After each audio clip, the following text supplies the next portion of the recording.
Sorry, I was completely blank there. What am I doing? I don't know what I was about to say. Something I was completely blanked. Yes, this is just So I am delighted today to welcome Scott Young to the podcast stroke YouTube, because we're doing both things over here. So Scott, thanks for taking the time. It's good to see you. Oh man, I'm so excited to be here. Right, we have a lot to talk about, but the premise of this conversation is you have a new book coming out called Ultralearning, and we are going to, throughout this conversation, dive into various aspects of this. We're going to talk about what ultralearning is. We're going to talk about some different applications of this learning process in language learning and outside language learning, first of all.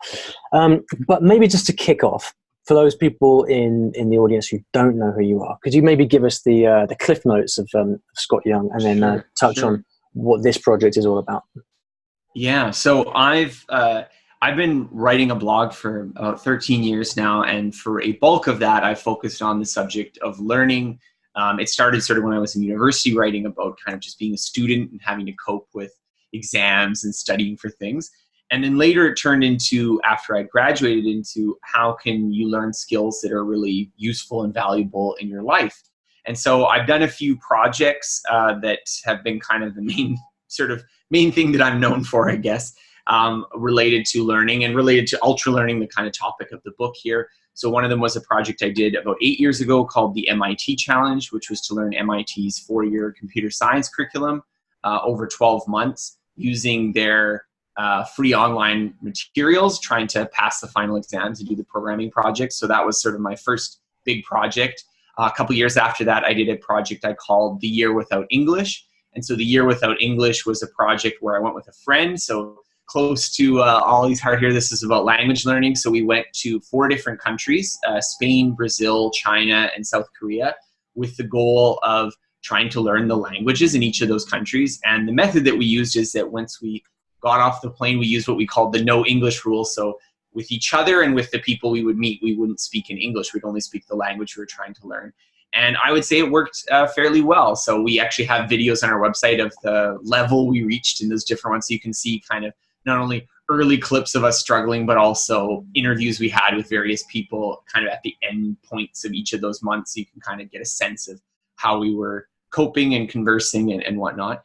And then I've also done other projects to learn things like portrait drawing and quantum mechanics and cognitive science and various things like that. So this has sort of been kind of an obsession for me over the last 10 years, has been the question of how do you learn things well, how do you learn effectively? And I've spent the last 3 years really putting together all of that stuff in this book, Ultralearning, which covers not only my own experiences, but a lot of other stories of really fantastic people who've learned hard skills in kind of innovative ways, as well as some of the cognitive science that explains why certain methods work really well. And as I'm sure you know and you discuss frequently, some methods don't work so well, and why that is.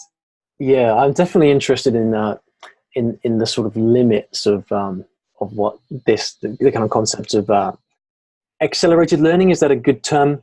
Is that a term that you relate to?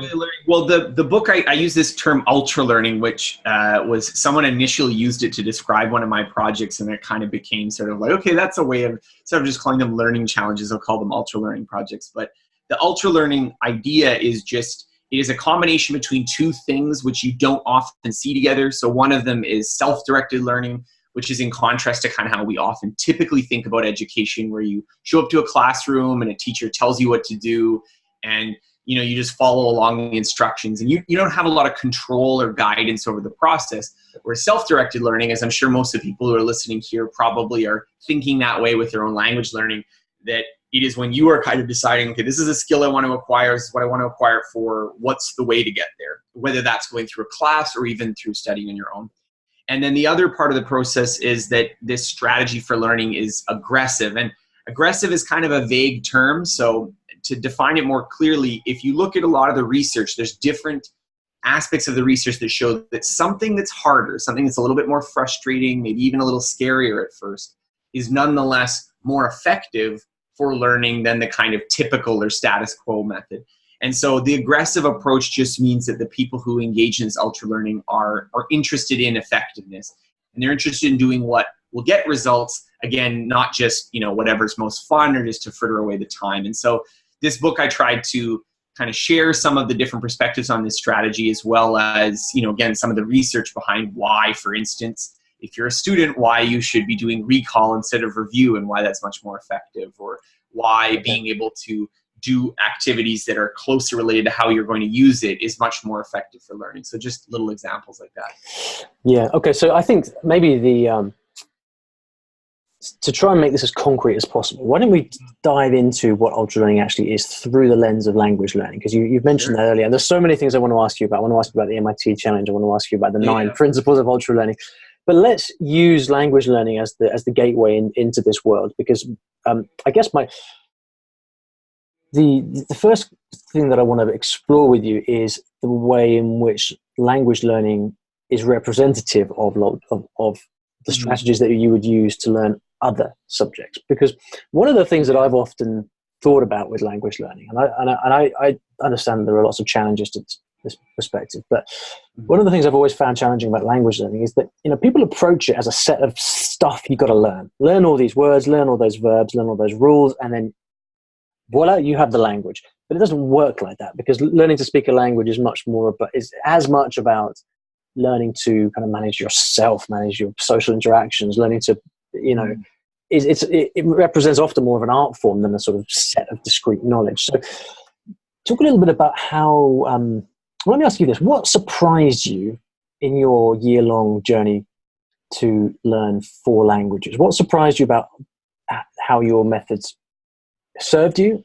and then when they stopped serving you, or didn't serve you so well? One of the things I can just say right now, right off the bat, is related to what you said, of that a lot of people, I think, do think of language as you get enough words and you study enough grammar and maybe you practice a little pronunciation, and then that will just automatically make you a fluent speaker. And anyone who's actually done a language knows that that's not the case, that there seems to be something else missing or some other ingredient. And so one of the big topics that I ended up covering in the book, it's a whole principle I call directness, is that there has been research going back decades where psychologists have found that people are really bad at transfer. So transfer is this idea that if you learn something in one context, let's say in a classroom, and then you want to apply it in a different context, say in real life, people are surprisingly bad at taking like what should be pretty obvious to go from the classroom to real life. They don't do it. So one of the studies I just love is it found that economics majors did not do better on questions of economic reasoning than non-economics majors. In another study, it was found that students who have taken high school psychology classes don't do better at college level psychology. And there's like many, many examples, like from all sorts of subjects. And this includes languages. And I think, it's a little bit of a cliche almost to say right now that a lot of language education is unsuccessful, that people spend 5 years learning French in high school and, they can't go to France and they can't speak French, or they spend years in, especially in America, often learning Spanish, and then, they don't actually speak Spanish.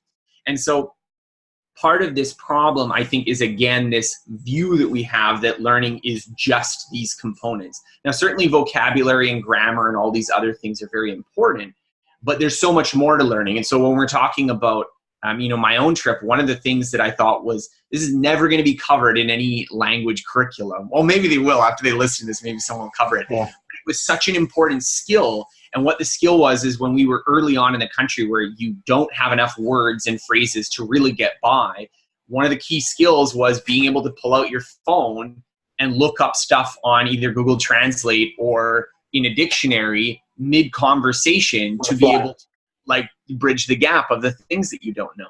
And this is an example of something that skilled dictionary or translator use is not on the curriculum item for anyone learning a language. They're like, no, you must actually learn the words and the phrases and these kinds of things.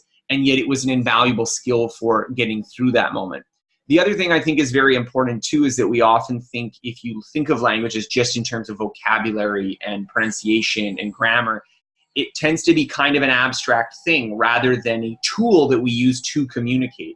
And so I think once you start viewing it again through the lens of what is my goal, what am I actually trying to accomplish with the language, you often learn it in different ways than you would if you just treat it as a kind of inert academic subject.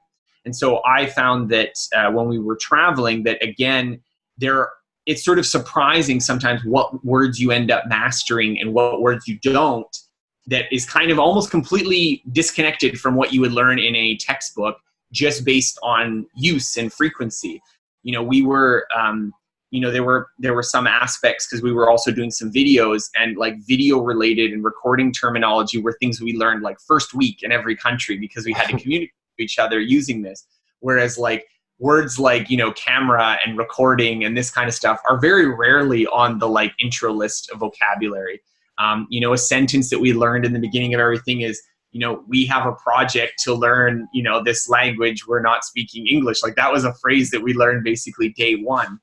And so I think, again, it's not to say that learning vocabulary and learning grammar and these kind of things don't matter, but just if you take a sort of principle of directness, it just says that you should always start by thinking of how you're going to use it, and at least spend at least some of your time in that usage situation, because otherwise you end up with this problem where you learn it in this classroom, yeah, try to apply it over, and it just doesn't work.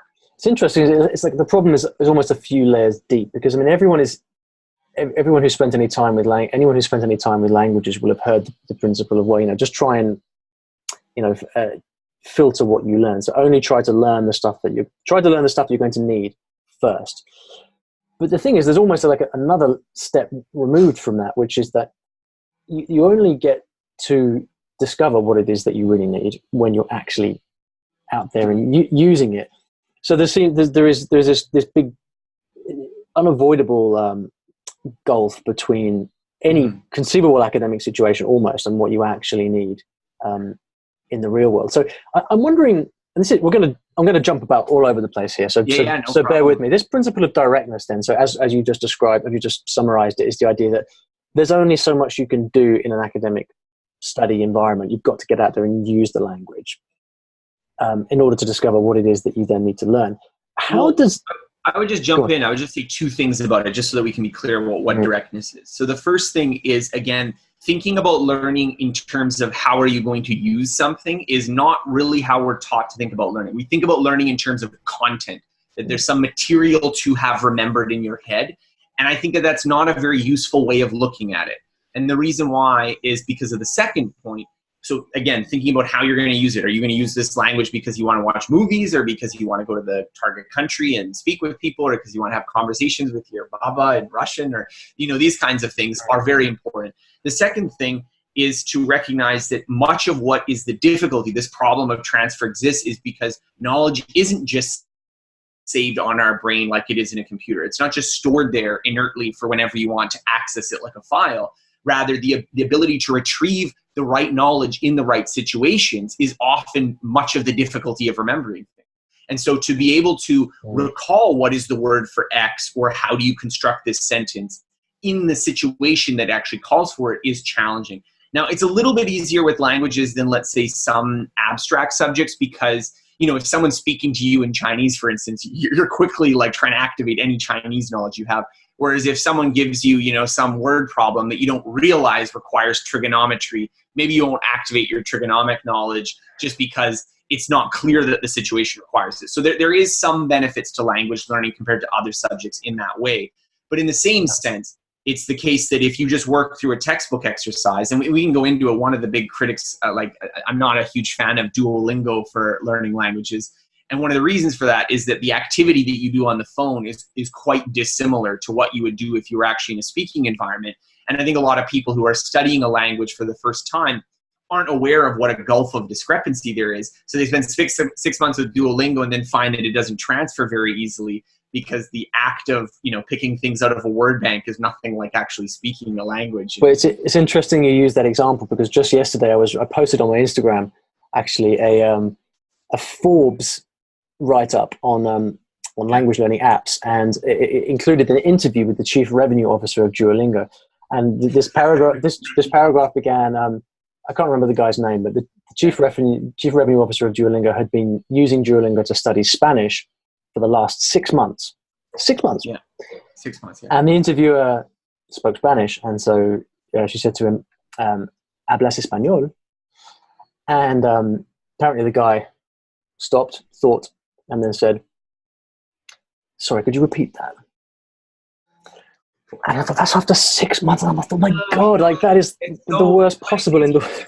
It's easy to pick on people who've been studying for a long time and don't speak it very well. Like, one of my secret fears is whenever you tell people you learn a language, like, people are just going to like test you. Now, it turns out people don't actually want to test you that often, but I will say this. If you would ask me, ¿hablas español? I would say, hablo español. Well, like, I agree with you. I agree with you about the testing. I PhD dissertation right now in Spanish about all the terminology in my book. Right. But I think, again, this is the thing that I feel is so tragic about this, and this is why I wanted to write this book, is that my goal in this book is not to say, oh, you should never use something like Duolingo, or you should never use this studying method because this is superior, or something like this. Rather, I want you to understand what are the ingredients, what's actually going on in your head when you're learning, so that you can understand what are the deficiencies of something like Duolingo. So even if you love Duolingo, you know, it's fun, like it's a fun app. Even if you love it, what are the things that are going to be missing? And you should be aware of that so that you don't end up, well, this guy's the CFO or whatever of this company. So, I mean, like, he's kind of doing it because he works there. But if you've been using it on your phone for 6 months because you think that's going to be adequate prep to go to this country,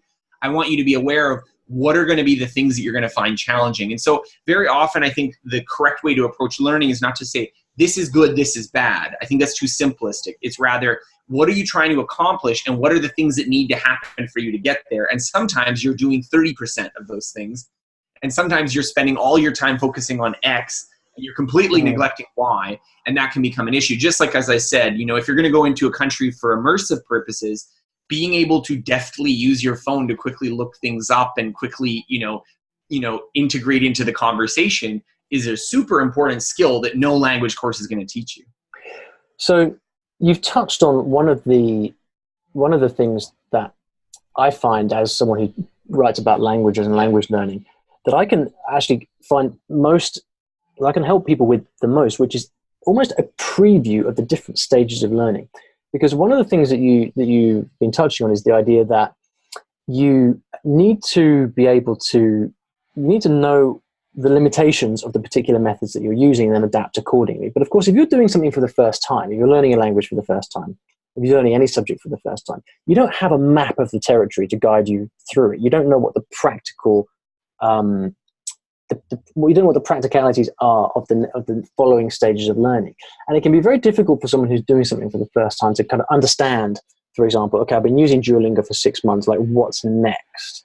So how do you think about the challenge of assessing, evaluating a path of study and adapting according to emerging needs? So you just teed me up perfectly there. No, so look at that.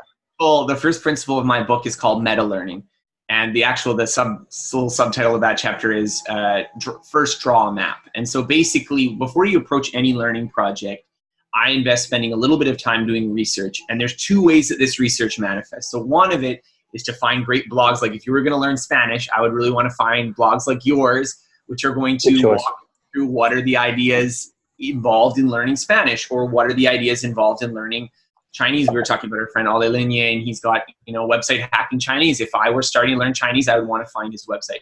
And so my idea is, the first point is that you want to be aware of what are all the methods, resources, things people use. It's a little bit like if you were going to buy a car, you wouldn't want to just go to the lot and just pick the first one you see and be like, all right, I'm going to drive that one out of here. You want to be like, what kind of cars exist? How much do they cost? You know, what are the reviews people say about these cars? Now, I'm not saying you need to become an auto mechanic and you need to be like perfectly knowledgeable about all these cars, but you should do a little bit of research. If you're going to spend hundreds of hours learning a language, which, I mean, why wouldn't you? If you're going to spend a lot less than that, you're probably not going to get too far with the language.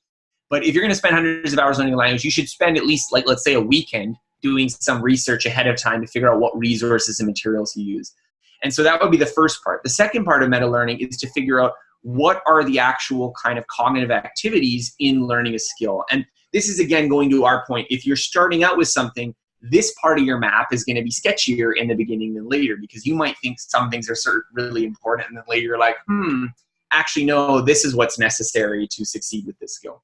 However, as you do more of these ultra learning projects, as you have more experience, it's easier to start to see, okay, what would be involved in doing this well? So with language learning, like an obvious, like, top 3 big chunks would be like, you know, pronunciation, grammar, vocabulary. And this isn't to say that those are the only chunks, as we just talked about. There's a lot of like kind of connective tissue, so to speak, that allows these 3 sort of big bulk areas that you would be practicing in order for them to function in the real world. However, they would be something that, like, if I'm starting to learn a language, it would cue me on to, okay, I'm going to need to have some way to remember things, right? Memory is going to be a component of this because there's going to be lots of words to learn. Or things like, I'm going to actually have to practice using my mouth to form strange sounds. And like, I might want to know a little bit about that so that I can produce it, or, various things like this that would be important in your starting point. And the goal, again, is not to understand, get a linguistics PhD and understand everything about languages perfectly, but to kind of lay the groundwork of, for instance, if you were to look around, I've had a number of conversations with people who study languages.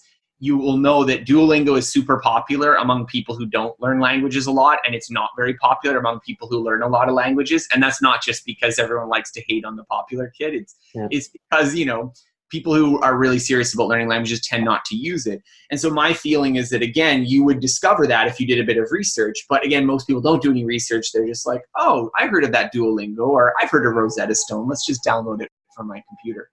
And so that would be a first starting point for any ultra learning project. I think things like languages are especially useful here because there's so much that has been written and said about how to learn languages well, that you could spend years studying the art of learning languages. But even for skills that are somewhat more abstract or difficult, or that you're not as familiar with, spending again an hour or two of like, how do people get good at this, is a very useful investment in the beginning, just so that you can at least be aware that, well, actually some people don't like this for reasons X, Y, and Z. And even if I'm going to use it, I might, I'm just going to be aware that there might be a drawback or a hitch later on. This conversation is very difficult because I'm finding myself having to choose between 10 different roads that we could go down at each pause. What surprised you about? Well, actually, before I ask that question, what Sure. the four languages that you learned on your year without English, was that your first major language learning foray? So it's funny because I talk about this in the book, that the reason I did this approach to learning languages is that I've done the other approach. I've done another way of learning languages. So I'll tell this story kind of briefly because this sort of no English rule, it sounds like, if you have never tried to learn a language before, that's rarely where you start. You very rarely start with, I'm going to go knowing, because almost no one goes to immersion on day one because it sounds terrifying. And it's like, that sounds like complete overkill. Why would you want to do that? That's, to a lot of people, that sounds really unappealing. And I know that it sounds unappealing. I've even given it with my friend who I went traveling with, that we gave a little TEDx talk kind of after our trip. And I joked to him, I was like, this advice will work. Like, it will work. If you're prepared to do it. 99% of people who are interested in learning a language are going to be like, oh, that sounds interesting. I'm not going to do that. And so the reason why we're doing this, and the reason why we did do this to learn languages, is because I had the other experience. So when I was in university, I had the opportunity to go on exchange in France to study French for a year. And I didn't make no English effort. It was, I'm going to be studying in English when I'm there. So I'd not studied a lot of languages in school prior. I did Canadian, so I'd done a little bit of French, but very little. And so I wasn't like capable of doing university classes in French, or at least I thought that I wasn't capable of doing university classes in French. So I've got to study in English.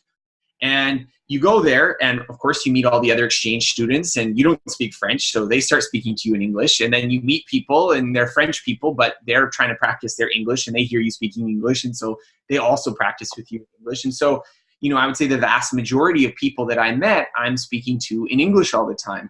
And it was only after a couple months that I realized, oh, what a terrible mistake I've made, because I'm trying to practice this language, and 90% of my social time, 90% of my conversation time is spent speaking in English. So it doesn't matter how much I study at home, I'm getting 1/10 of the possible practice I could be getting. And the thing that happened there is that I was there for a year, and I do feel after a year, like I did work really hard at it, and I was able to get to a kind of medium or lower conversational level, but it was always a struggle. Every single conversation I had to be like, okay, let's do this in French, or really push outside of my comfort zone in order to get there.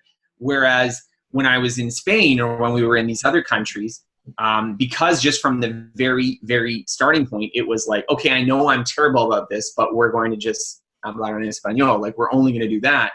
That it meant that we were getting on a different track. And the different track was that, well, everyone we meet knows that we're speaking in Spanish, and everyone, you know, it just becomes a different bubble that you surround yourself with.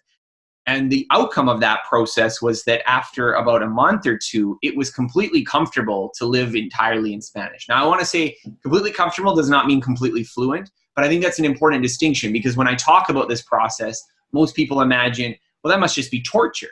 You know, like it must just be complete torture to not speak your native language for, you know, a year, right? Like that's just incredible. But really, after a couple weeks, you'd be surprised how much you adapt to it, how much you kind of fulfill your communication goals in this other language, even though you're not, you know, perfectly fluent. And I would say, you know, yeah, by about like a month or so, we were, you know, had friends, we were going on dates, we were doing stuff like that. By about 3 months in, it was completely relaxed and comfortable. It wasn't difficult at all to study. And so this was one of the big kind of, you know, for me wanting to write this book, is just because if you can get on the right track with your learning process, if you can engineer your environment to reinforce your learning goals, if you can use the right methods that allow you to actually remember things, that actually allow you to improve your skill, it can be worlds apart from the ineffective method. And so I feel for people like you were talking about, this chief revenue officer. Well, not so much because he's the one who's the product, but for people who spend 6 months learning Spanish and then someone say hablas español and they have to stumble and think about it, you feel like the problem is you feel like you're not smart enough, and you don't realize that actually learning is just a system like anything else. And if you can, you know, integrate the right elements into the system, you can learn more effectively. So this was for me my kind of, like, I did this extreme approach because I've done the other approach, and honestly, the other approach is actually more difficult. So your experience from French and from understanding that very important realization that your kind of lack of airtime in the language, your lack of time actually spent speaking the language, was going to be a permanent handicap to your progress. Yeah. That resulted in, when you came to do your year without English, you making the decision, right, I'm gonna steer as far possible away from that mistake, and instead have a zero English rule. Was that a direct consequence, a direct decision that you made based on that? Yeah. So, well, the thing is that, again, it's like going back to my experience in France. I was there for a year. Beginning part, I don't really know what I'm doing. I just kind of stumble into it like everyone else. I'm studying at home, but I'm struggling. I'm talking about these experiences. Probably about 4 months in, I remember I was starting the second semester, and I was like, that was when I realized that I'd made a mistake. And I was like, no, I shouldn't have done this. And I wanted to transfer to the French classes, but the school said, no, you can't do that. Did you manage to reverse the situation, like in the middle? Well, no, like I was able to do it partially, but the problem is that, you know, you already have all these friends, right? And a lot of the friends, you know, don't speak French very well. So what are you going to do? Not hang out with any of your friends anymore? Like, again, this is the problem, is that a lot of people think, well, I'll just start off using English. See, this is the thing. I'll start off using English and then I'll switch when I'm ready. And the problem is that by the time you're ready, you've created a social environment around you that's very difficult to change. And you can change it. I know we talked about, you know, our friend Benny Lewis, and his first experience was changing it in Spain. But I mean, you have to be pretty hardcore. You have to say, you know what, all the friends that I've been making, I'm not speaking in English anymore. So if you don't speak Spanish, that's too bad. Or if you only wanted to be friends with me to practice your English, that's too bad. And I think most people just aren't willing to make that adjustment when you've already, you know, you've made friends. You don't want to be rude to people. You don't want to be like, oh no, I'm going to be an asshole now and only speak in this language that you don't understand. However, if you start off that way, you meet different people, you get into different groups, you form different habits. And so it's really, that initial point is very important. And I do think it makes a big difference. I think for us, when we were going through this process, it was a few things. So it was my experience going in France.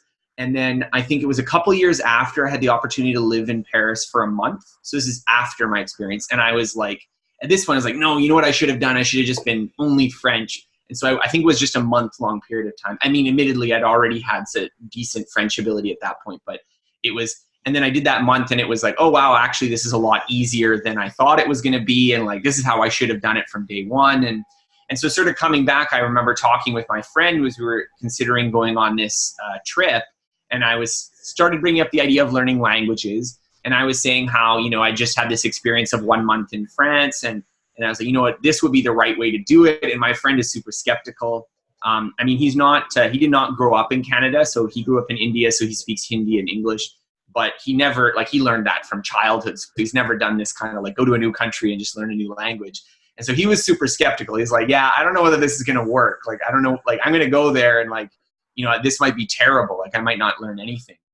And the funny thing was, is that after we went there and we did apply this approach, like, he's, you know, his Spanish was so night and day from like day 1 to day, you know, 90, that, you know, people were coming up to us that had met us in like the first week or two, and they're like, oh my God, like, you can actually speak Spanish now. And when we were talking to you, you couldn't string 3 words together.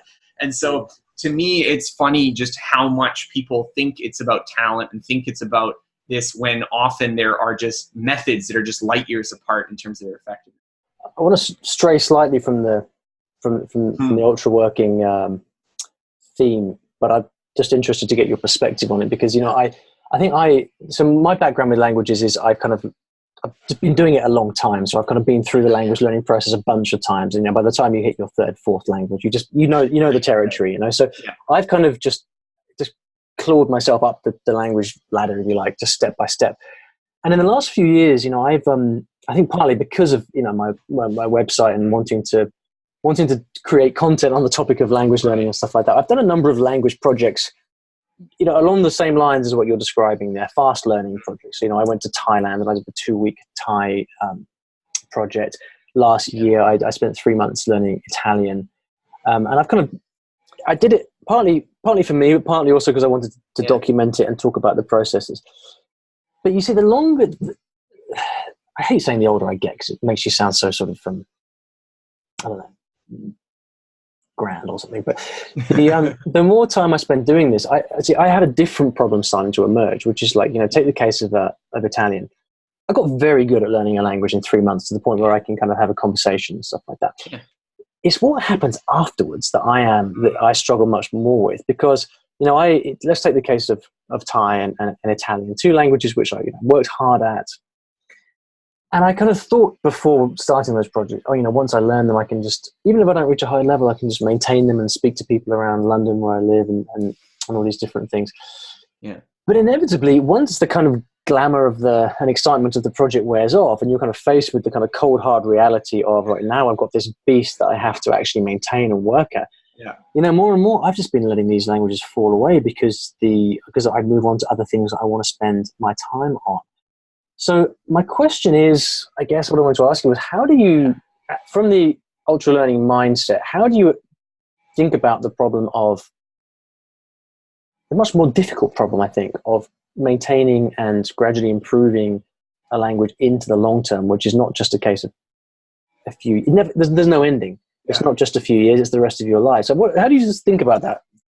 You know what is so funny? Because we were talking before this started about how you had not had a chance to read this book because I guess the copy never got sent to you, or this kind of thing. Yeah. And it's just the fact that you're like just teeing up whole chapters that I've written. It's just like, you know, the synchronicity of the thinking is like, well, what do you do about this problem? It's like, well, as in chat, no.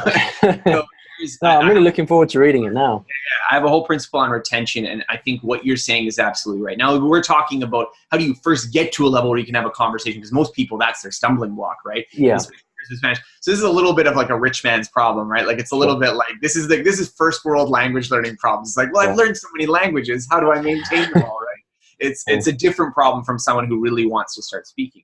However, I completely agree with you. Maintenance is a real pain in the ass for learning languages. And I think it's particularly troublesome because the assumption, I think, of a lot of people is that once you learn it, you should know it forever. And that's just not really how the brain works, that we are constantly forgetting things, especially things that we're not actively using. And so for me, I kind of had, again, this is like, I've learned all these things through making mistakes in them. So all of my principles are like, well, I did it the wrong way first, so now this is the right way. And for me, one of the things is that I had done projects, including French, and I didn't have any maintenance strategy. I had no like post-learning it strategy for what to do with these languages or for these subjects. And then you find, like, you know, 6 months or a couple of years later, you're like, oh, wow, it's super difficult. Oh my God, like I spent so much time learning this and now I can't use it. And so for me, I knew 2 things. I knew, one, that I wanted, in this short period of time, you learn 4 languages in 1 year. It's super intense. Therefore, it's also going to be forgotten super quickly. Like, that was one major worry, as I was thinking, you know, if I just did one at a time, maybe there would have been a little bit of like, trail off of practicing it, if I'd just gone to Spain. But we went to 4 countries. So there was a lot of like, even, you're learning Spanish and then immediately it's Portuguese, like you're immediately switching gears again. And so I knew that it was going to be a problem for the project. And the second thing is, like you said, like I'm doing these projects publicly on my blog. So I don't want to be like 6 years later, oh yeah, I can't speak any of those. Like that was a fun project, but I can't do any of that anymore. And so one of the things that I tried to do was setting up a very deliberate strategy for maintaining it. So for me, what I did is I spent about like half an hour per language per week in the beginning using italki, just italki.com, and just setting up a tutoring session to just have a conversation. And I think for the first year, I was once a week with each of them. And then that's pretty good for a whole year, to keep that up for a whole year. Second and third years, I was doing it probably once a month per languages. And recently I've been doing it more sporadically, but I found that taking that taper off kind of the practice has made it much better. And so, we can talk a little bit more. There's other retention techniques, but I think that's pretty important. Okay, so we've covered a few different aspects of language learning. What are some of the things in your ultra learning framework that we haven't mentioned that would be helpful to the process of taking on a new language or improving existing? So a good example, like, I have these kind of 9 principles. So there's tons of stuff. Like this has been my life for the last decade. So I really tried to make it dense and include as much useful things, but also things that, were surprising to me even when I was in the research. And one of the principles that like when I made my little proposal for the publisher, and I was like, I think these are going to be what the principles are. I've been doing this for a long time, so I think these are going to be the principles. And there were a few modifications when you do some research and you're like, oh, wow, there's actually a ton of research on this. And one of the principles, which I hadn't considered, which ended up becoming in the book just because of how much research there is supporting this, is this idea known as retrieval. And so the idea of retrieval is particularly relevant if you're going to be learning something in an academic setting. I think it's relevant for all subjects, but that's where it's like the strongest kind of contrast between what students often do and what actually works. And so there's a really interesting study done by Jeffrey Karpicki and Janelle Blunt. And in this study, they took students and they divided them up into multiple groups. One of the groups, they got to do a repeated review. So review, what that means just is that you have your text and you just read it kind of over and over again, or you keep looking it over and over again to study it. Very common method of studying, including in language classes where you write down all your words and you just look over your lists of words again and again and again. The other group of people, they got to do free recall, which means you read the text once and then you shut it and then you try to recall everything that was in the text, or everything that you can recall that was in the text. And what they found is that after they did this, so before they did any testing or anything, they asked the students, how well did you learn the information? So how well do you think you studied? And the people who did repeated review gave themselves the highest marks. They said, you know what, I got this. I've got it. I know it really well. People who did free recall and other ads were like, oh man, I don't know this at all. Like I don't remember anything from the text. And what was interesting is that when you actually test them after, so when you actually give them a test to see how much they actually learned, it's the opposite. That the people who did free recall score much better than the people who did repeated review. And what I find interesting about this is that it's a clear example of where our intuitions about what works and what's effective is very different from the reality. And they actually have a very interesting scientific explanation for why this might be the case, why you might see this result. And the reason is that we don't actually have privileged access in our own minds to how well we're going to remember something. So you all know that you go to a party and someone says their name and you're like, oh, hi, I'm Mike. And then you're like, oh yeah, I'm Mike. And then like 20 seconds later, you're like, oh crap, what was his name again? And this is because when he was saying Mike, you have no idea whether you're going to remember that information. That's not actually an ability you possess to know how well you're going to remember something. Instead, your brain substitutes it with something slightly different. And that is what they call fluency of processing. So if something is fluent, in this case, it just means that you can do it smoothly, and it's not related to fluency in terms of language. But if you can process something fluently, then you think to yourself, I've mastered this content. And if you read something over and over and over again, what happens is that you get more and more familiar with it. It becomes, oh yeah, I've seen this, and becomes easier and easier to process. And so you are substituting the ability to recall something with the ability to process it fluently. And so because you're processing it very fluently, you think you've remembered it very well, even though you haven't.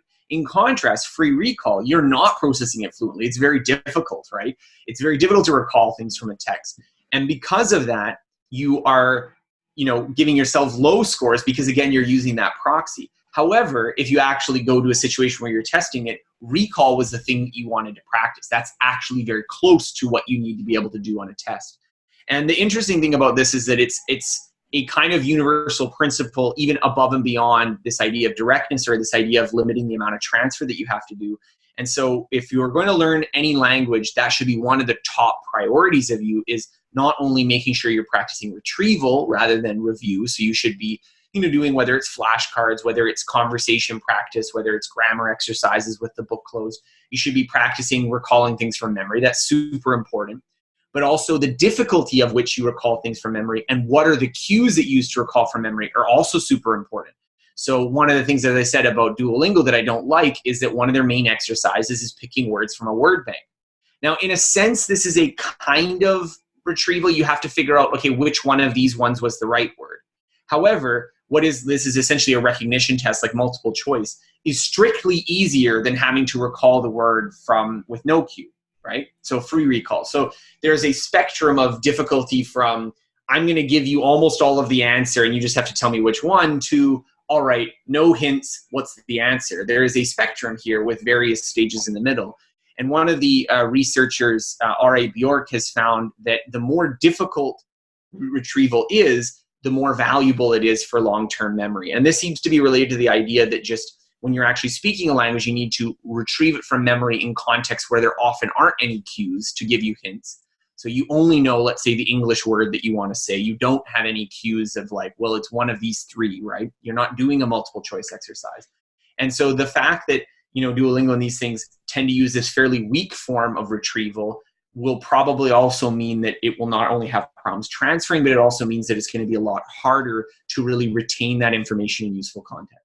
So to try and give this, to crystallize this in language learning terms, is what you're saying the equivalent of, is a good parallel of what you're saying, the difference between, for example, reading a sentence in the target language and being able to recognize it, as opposed to having to recall what that sentence is from nothing, from say the English prompt, and you having to recall that sentence. Or in other words, a flashcard, if you imagine a flashcard with the English on one side and the Spanish on the other, the difference between you being shown the Spanish and saying, what does this mean in English? And you being shown the English and say, right now, do you remember what the Spanish is? Is that apparent?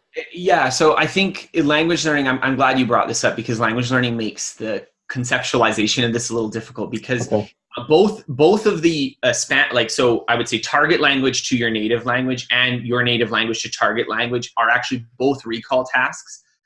They're just different recall tasks. Right. So if you're going from Spanish to English, for instance, you still have to recall the English words that match. So it's still a retrieval act. It's not the same retrieval act so they're not mirror versions of each other. If you practice one, you may not be able to do the other. Yeah, one is considerably harder than the other as well, my tendency is to think that production is generally harder than listening, because you are more familiar with the English words than the target language words. So there is a asymmetry there in which one is a more difficult activity. That being said, I've had conversations with our friend Olly Richards about Chinese, and he's made the claim before that listening in Chinese is more difficult than speaking Chinese, which, again, if you follow this logic, that doesn't seem to make any sense, because listening is a kind of strictly easier task, because you have to recognize a word and translate it into the language that you know well versus the other direction.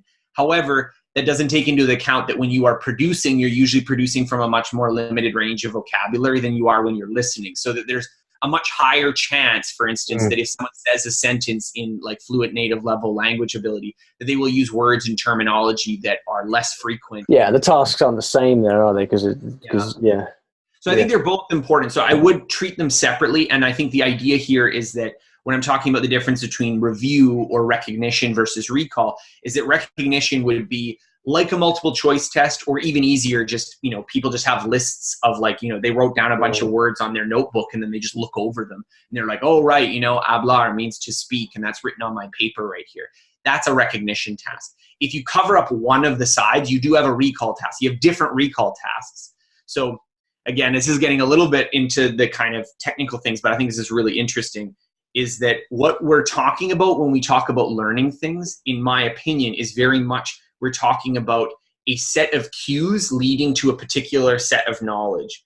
And so again, if the cue is the English or the cue is the target language, you're actually dealing with slightly different learning tasks. So it's not just you're learning how to say this in the language. You're either learning to produce it, you're learning to hear it, and there's overlap there. So there is some transfer between those activities, so that, you know, if you are speaking something, you could think about that time someone said something to you that they said that, and they're like, well, what was that word they said? And then I can use that word. However, they're a little bit more different and separate than the kind of, you know, like we were talking about, that sort of false analogy of the brain, that it's just, you know, you're just storing data in your brain, and you're just, you know, it turns out that actually retrieving things in the right situations is super important. And so in many ways, I think it's useful to view those as almost slightly separate learning tasks. You know, over the years, my approach to language learning has changed a bit. So back in the day, I would, with my kind of language hacking hat on, I would approach a new language with the very much in the mindset of, right, let's go out and explicitly learn and memorize stuff. So when I first started learning Cantonese, one of my languages, I would do a lot of work with flashcards, trying to explicitly memorize stuff. The idea being that, you know, if you can bring memory techniques to play, and you can use them to effectively acquire, retrieve, and recall bits of information, then you can quite reliably move your at least your degree of knowledge in the language up. You can learn the language, the components of the language, fairly reliably. But one of the shifts that I've gone through recently is I've found limitations to that, in the sense that this kind of comes back to what we were talking about at the beginning of the discussion about language learning being so much more of a holistic task, almost like a skill. And so that if you spend too much time on discrete pieces of information, what you're actually doing is you're forfeiting time spent with the whole language, which, although it's slower, less tangible, but much harder to actually grapple with and engage with and break down into learning tasks, actually over time, through the quantity of information, you are actually going to overtake, a bit like the tortoise and the hare situation. You know, the tortoise overtakes the hare over the long term. And so now I really approach new languages with a slightly slower but more longer term perspective of saying, right, I'm going to take a quantity over quality approach, and I'm going to sacrifice a bit of quality at the beginning in service of getting as much exposure as possible over time. So I was wondering if there are, I think this is my endless fascination with the parallels between language learning and other disciplines. Are there any other disciplines or skills that you can think of where that kind of approach of, actually, let's maybe forego a bit of the detail now and learn through mass exposure over time? Are there any other disciplines where that sort of, where those dynamics apply? I would say that's the rule rather than the exception. So what you're talking about right here, so I mentioned one of the principles of this book is directness, and we kind of talked about a little bit of the research behind transfer and why I think this is important. And there is an interplay between what I call directness and drills. So drills are essentially isolating a cognitive aspect of the task you're trying to master. So this could be like if you're a basketball player doing layup drills, or if you are, you know, a musician playing that tricky part of a piece as opposed to the whole song. Drills are a very important part of learning. And so I don't want to suggest that, you know, the best way to become a basketball player, for instance, is to just play basketball a lot. That will get you there. Like, you're going to get good playing just basketball, but it's maybe not the optimal route to performance. And similarly, I think in language learning, there is a benefit to the kind of formal textbook flashcard style studying. I think that there is some value in that. Now, I think it's very easy to go overboard. And I think you're kind of having your like honeymoon phase and then your disillusionment with it. And I have the same thing. So I'll say one thing. When I use flashcards, I've like really gone to town with them. Yeah. But at the same time, I don't use them universally. So for instance, I don't use flashcards at all for any of the languages, even the ones I'm improving right now, just because I'm not at a point where I find them to be very helpful. And when I was learning Spanish, for instance, I didn't use flashcards at all. So when we were in Spain, I didn't use flashcards at all. I did use them a lot for Mandarin Chinese. And so what's the difference between Spanish and Chinese? And the reason is, again, I didn't really understand this at the time. It was just sort of a feeling it out. But now I understand what is the point of a drill. So the point of a drill is, in my opinion, twofold. So one of them is if the task that you're engaging in is too difficult for you to do right now. So if you're having a conversation with someone and it is unmanageable, like you are not able to actually execute on it, you need to actually break it into some pieces and learn those pieces first. So if I told you right now, okay, I'm going to give you a violin, go play in the symphony orchestra, what are you going to do, right? You're not going to be able to do that. Like there is a sense that, okay, well, I'm going to try, but there's too much going on. You're not actually even approximating the thing that you need to be doing in that orchestra. So there's a sense that you do actually have to work on a simpler task. Now, languages, you can often do this organically by focusing on simpler conversational situations. So you don't have to start giving a, thesis presentation for your doctorate in, Japanese. You can start by, saying konnichiwa and like having a very simple interaction with someone. On the other hand, there are aspects of the conversation that might be irreducible, so you're not able to actually make it as simple as you'd like. And I found that in Chinese, because it had a different linguistic background, a different vocabulary background, that when people would say a new vocabulary word for me, I wouldn't stick. There would be no hooks mentally for me to record all the knowledge that I was learning or all the things that were happening. And so I did find flashcards very useful for supplementing my difficulties. But again, I think what matters here is looking at what's the relationship to the overall task. So the idea was I'm having conversations in Chinese and it's overwhelming me to, like, I can't mentally process everything that's happening. I can't remember any of the words people are saying.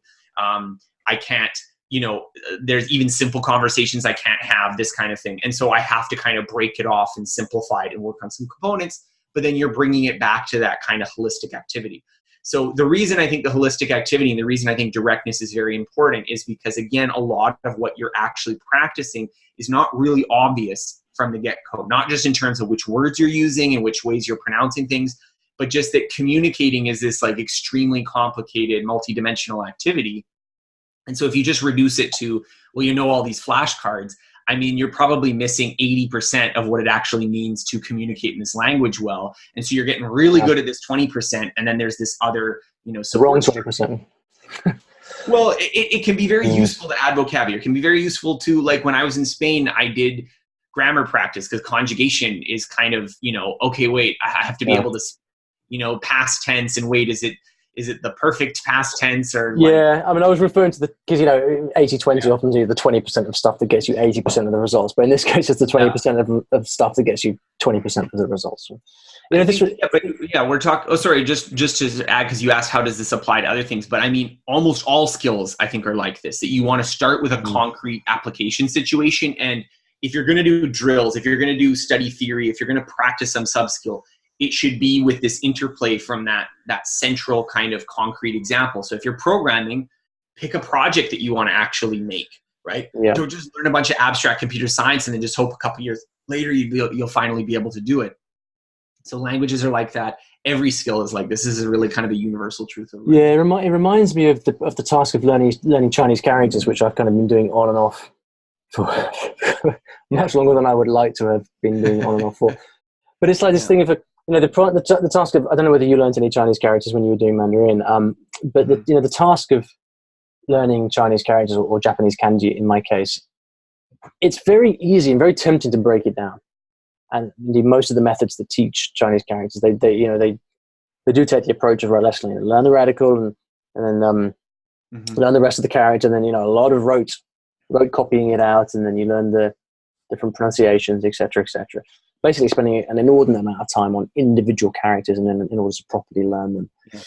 But then, I've had some conversations with some very smart people, or I should say some people who are who've been extremely successful at the task of learning Chinese characters and then actually using them to communicate and use the language in the long term. Mm-hmm. And they all say the same thing, which is that, ultimately, none of this stuff matters unless it's existing in context. And so even if they kind of, if you're pushing them, they would even go so far as to say that even the act of trying to learn individual characters and the component parts in a very micro way I mean, yes, you can learn stuff in that way, but really the only task that matters is actually going out there and reading real stuff and learning the characters in the context of the article or the text or whatever it is that you're learning. And even though it feels impossibly hard, Yeah. and even though it feels like it's something that's almost a complete waste of time because there is such a gap between where you are and where you want to be in terms of comprehension, it's actually only through that most holistic of activities that you can actually start to get together the skills that you need to be able to process these huge amounts of information and make sense of them. And so it strikes me very much as what you were talking about there. Although, you know, it's so funny because you're talking about Chinese characters. So this is like, because I have a lot of thoughts. Because I will tell don't you tell something. me it's in the book. Cool. No, it's not in the book. Oh, I could talk about this book for 3 hours and there'd still be tons of stuff that we didn't cover in the book. So I'm not worried about that. But the thing about the Chinese characters, which I think is very interesting, because I've learned them because I didn't go to a school to learn Chinese, because everyone who goes to school to learn Chinese learns it a certain way. And I did not. So I did not learn it that way. And so it's very funny because I have a very odd kind of pairing of abilities. So for instance, I was studying it very little just so that I could do the HSK4 when I was in China. This was like 5 years ago. But I basically have spent very little time learning to write Chinese characters. So right now, I've been practicing for a while, and I would, not just from the 3 months I was in China, but I would say that I'm able to read fairly fluently Chinese. I've read a couple novels, and I don't usually need a dictionary to read Chinese.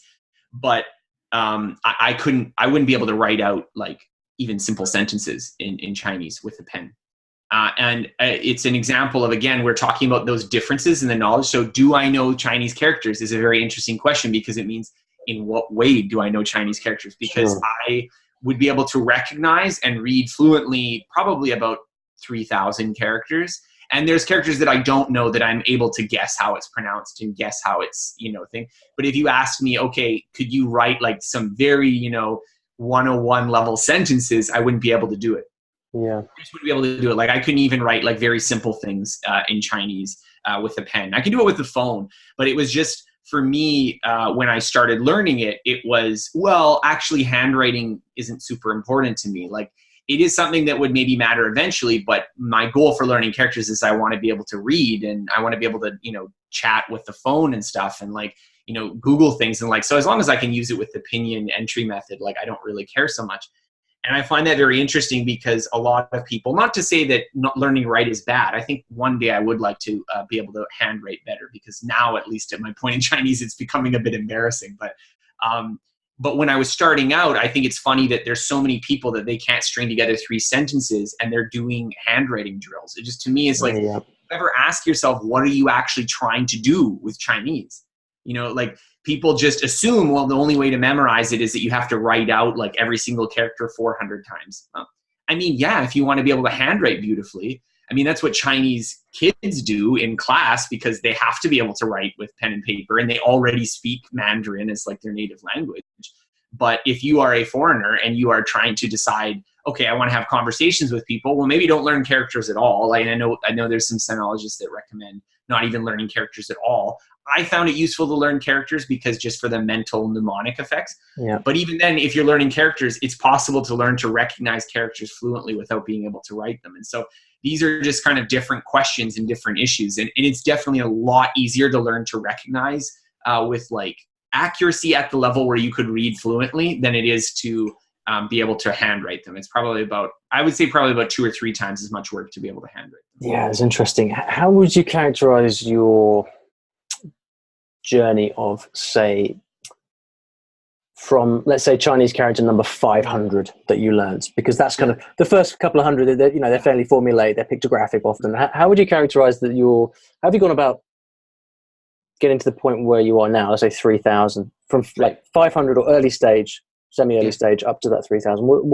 How have you, I guess, maybe I could ask, how have you applied the principles of ultra learning to that particular time? Right.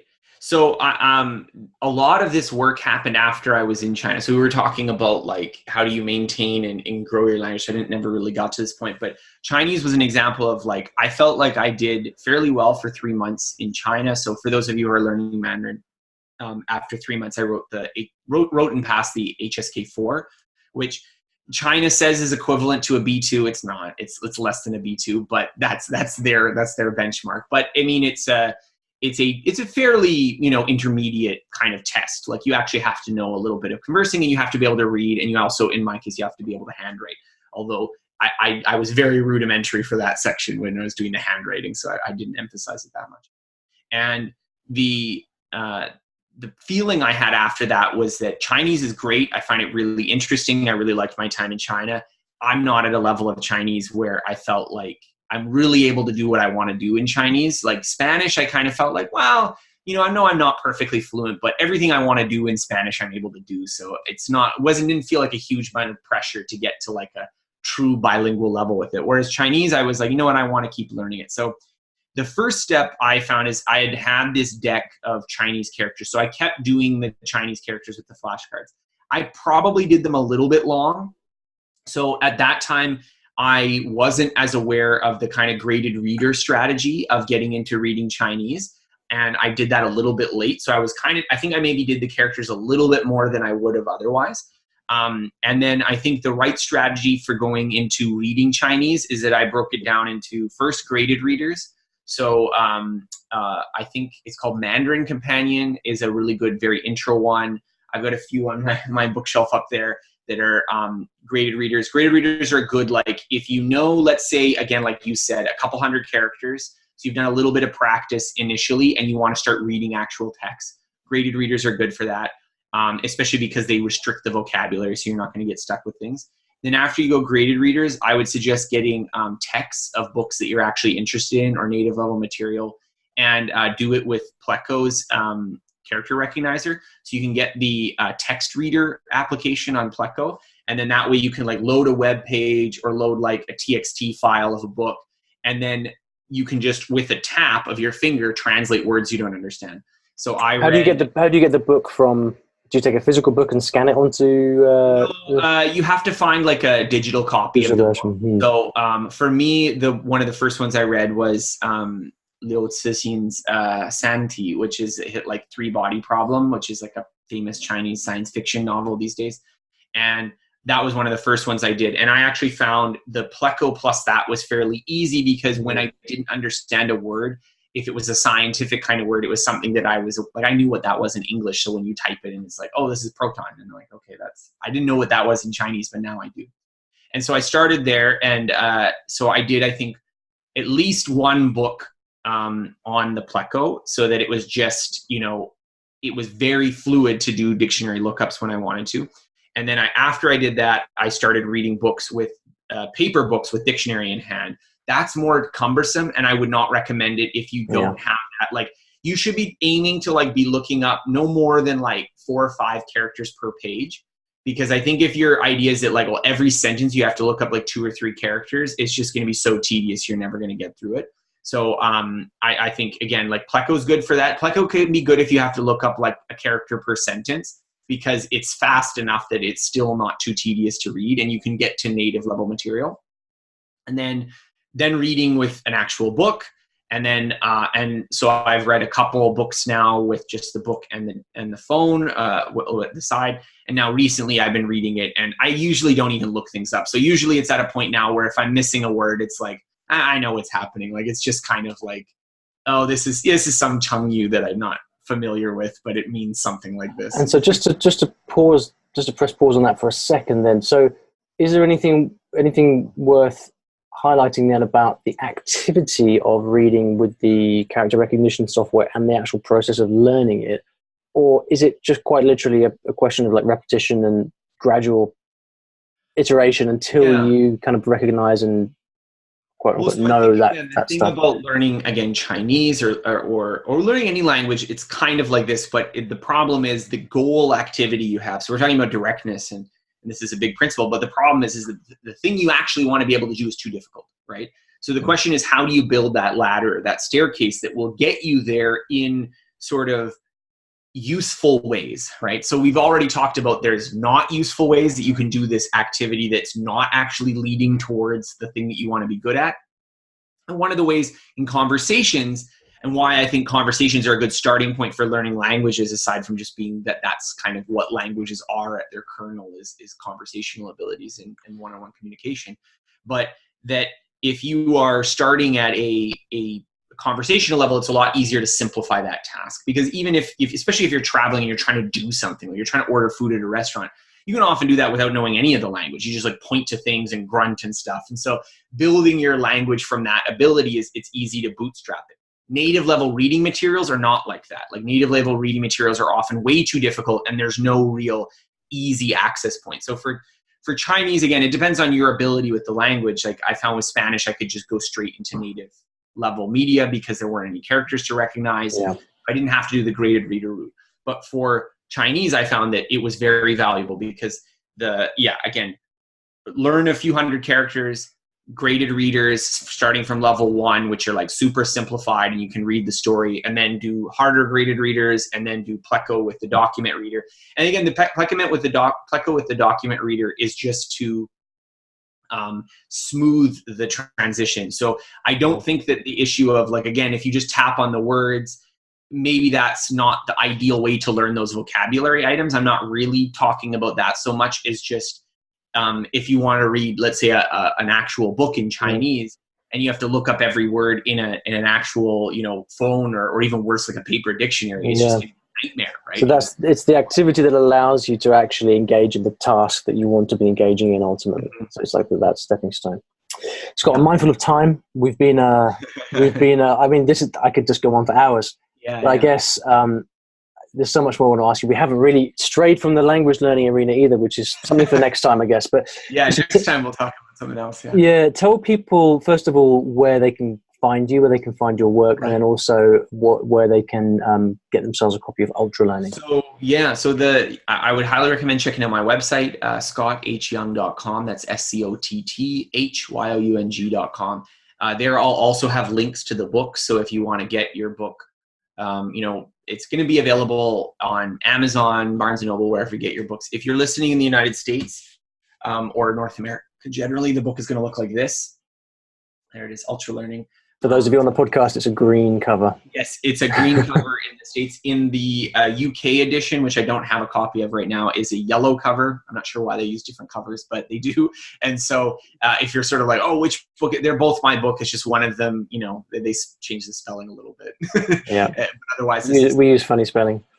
Yeah, and I think especially, again, if you're interested in learning languages and you want to understand some of the principles behind effective learning, I think that this would be a good book. But also, again, language learning is just we're talking about it a lot here, and obviously it's a subject that's dear to my heart, but there's so many other learning related things. So if you've wanted to, approach learning programming or sports or improve job skills or all those sorts of things, I also talk about them a lot in the book and apply these same ideas and principles. So I think if you've listened this far and you're this interested in learning principles, then I highly recommend checking the book. Yeah, well, that was one of the things that I noticed when I was just researching the book. Actually, in the introduction, I'm just trying to pull it up here. I'm not sure I'm going to be able to find it, but of course, learning new skills, actually, it's not just for the sake of it, is it? Because you can actually use that to really make any change in your life you want, whether that's getting a new job, getting a promotion, becoming a happier person. Well, yeah. I mean, this is really the art of learning itself, and I think that if you are serious about this, again, it's not just to learn frivolous skills, although obviously I think there's no skill that's truly frivolous. There's lots of useful skills out there, but this is also if you want to get better at your career, if you want to be able to master skills that will be, rewarding in your life and have great value to you, this is sort of also the approach that I would recommend taking. And so I think, again, a lot of people here are very interested in language learning. So we've spent a lot of time talking about language learning, and I could probably talk about it for another couple of hours. Yeah. But I think, again, the point of writing this book was also to try to show what are those universal principles, so that if you're approaching a new subject or you're approaching a new thing that you have, you've never approached that before, this book will give you the roadmap.